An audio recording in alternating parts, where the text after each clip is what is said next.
खूनी Monday channel की कहानियां एंजॉय कर रहे हैं तो हमारे चैनल को सब्सक्राइब कीजिए और हमारी लेटेस्ट वीडियोस की नोटिफिकेशन के लिए बेल आइकन दबाना मत भूलना।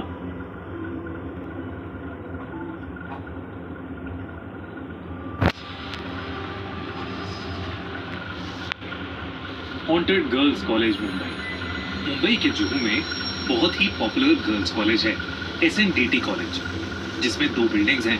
एक पुरानी जो अब खंडर हो चुकी है और अब बंद कर दी गई है, और एक नई जहां स्टूडेंट्स आज के टाइम पर पढ़ते हैं।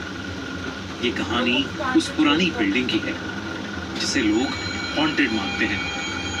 वहां के स्टूडेंट्स अक्सर ये कहते हैं कि वहां रात के 2 बजे किसी औरत की आत्मा भटकती है। कई बार रात के समय पूरे के पूरे कॉलेज में उस औरत की आवाजें गूंजती हैं। 20 साल के रोहन की एक फ्रेंड उस SNDT कॉलेज में पढ़ती थी, और उसने जब ये कहानी रोहन को बताई तो रोहन उसका मजाक उड़ाने लगा। अपना मजाक बनते देख रोहन की फ्रेंड ने उसे वहां रात में जाने का चैलेंज दिया। रोहन भूत प्रेत में नहीं मानता था, इसलिए वो तुरंत रेडी हो गया। उसने अपने बहुत अच्छे दोस्त विशाल के साथ मिलकर उस कॉलेज की पुरानी बिल्डिंग में जाने का प्लान बनाया। रात के 1:30 बजे वो लड़के अपने हाथों में फ्लैशलाइट लेकर कॉलेज की बैक एंट्रेंस से अंदर घुसे और धीरे धीरे उस पुरानी बिल्डिंग की तरफ बढ़ने लगे।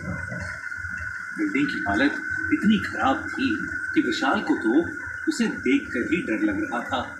उस बिल्डिंग की सब दीवारों पर झाड़ियां उगाई थी, हर जगह मकड़ी के जाले थे, और जंग लगे दरवाजों को खोलते ही उसकी आवाज से ही उनकी हालत खराब हो गई। पेड़ों से घिरी उस बिल्डिंग में एक अजीब सी शांति थी। हर कदम पर वो लड़के अपनी दिल की धड़कनों को सुन सकते थे। इतनी शांति। उस बिल्डिंग के अंदर घुसे और अलग अलग कॉरिडोर से गुजरने लगे। वो पुराने लेक्चर हॉल्स, पुराने क्लासरूम्स देख रहे थे कि अचानक एक क्लासरूम से उन्हें एक औरत की आवाज आई। ऐसा लग रहा था जैसे वो कोई टीचर है और मल्टीप्लिकेशन की टेबल बोल रही है।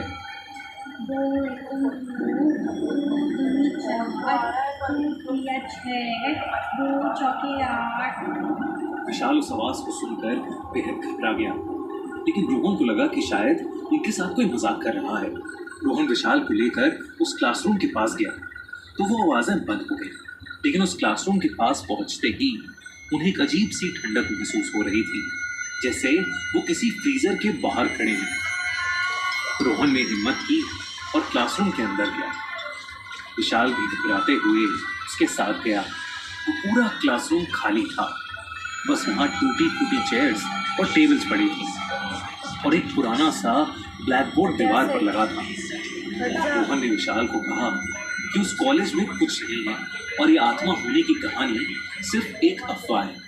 लेकिन तभी उस औरत की आवाज फिर से उस कमरे में गूंजने लगी, इस बार जोर जोर से, जैसे वो औरत गुस्से में। 2 एकम 2, 2 दूनी 4, 2 तीरा 6, 2 चौके 8। आवाज धीरे धीरे तेज होती जा रही थी। तभी उनको एक और आवाज सुनाई दी। ये आवाज एक थप्पड़ की थी, जो अचानक ही बहुत से बच्चों के जोर जोर से रोने की आवाजों में बदल गई। रोहन ने फ्लैशलाइट उस आवाज की तरफ की, लेकिन उसे कुछ भी नजर नहीं आया। अब रोहन और विशाल घबराते हुए एक दूसरे को देख रहे थे। तभी उन्होंने देखा कि चौक से ब्लैकबोर्ड पर कुछ लिखा जा रहा है।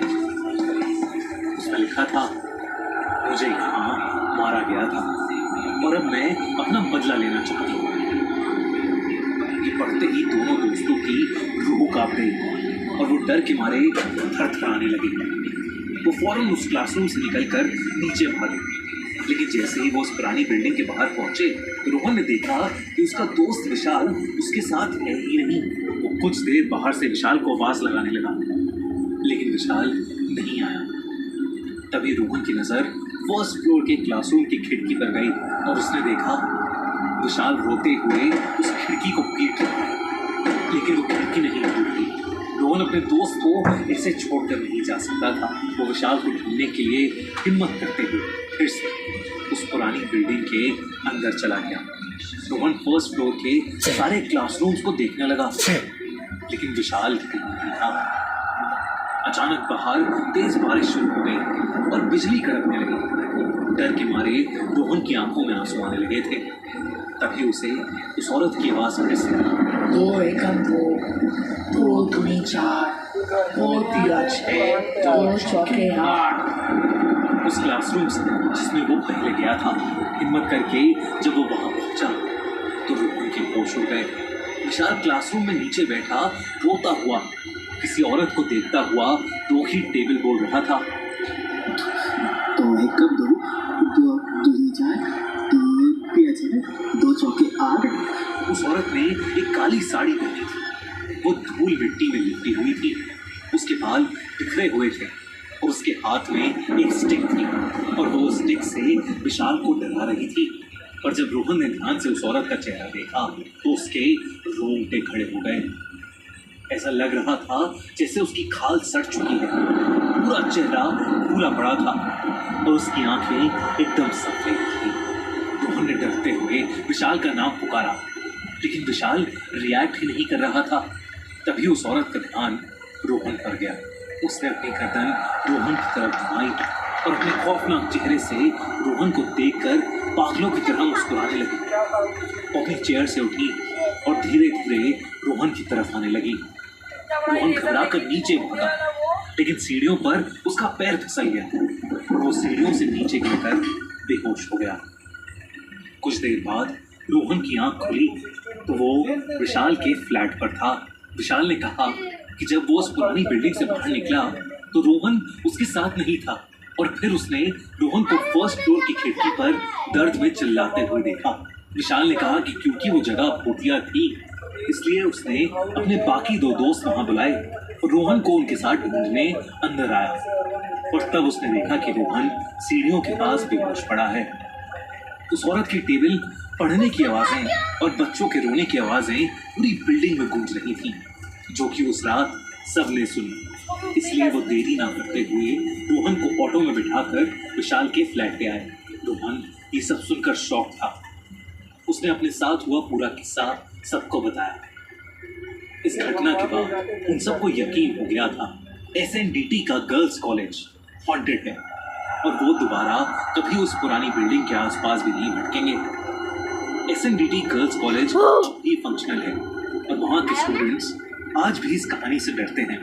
कहा जाता है कि उस टीचर की आत्मा अब भी वहाँ भटक रही है, हाँ क्या? अपना मुझे तो बदला पता लेने भी के नहीं लिए। था। कोई भी रात के 12 बजे उस क्लासरूम के पास नहीं जाता, क्योंकि सबको डर है कि कहीं वो उसका शिकार ना बन जाए। दोस्तों, ये थी आज की कहानी। आपको ये कहानी कैसी लगी हमें ज़रूर बताएं।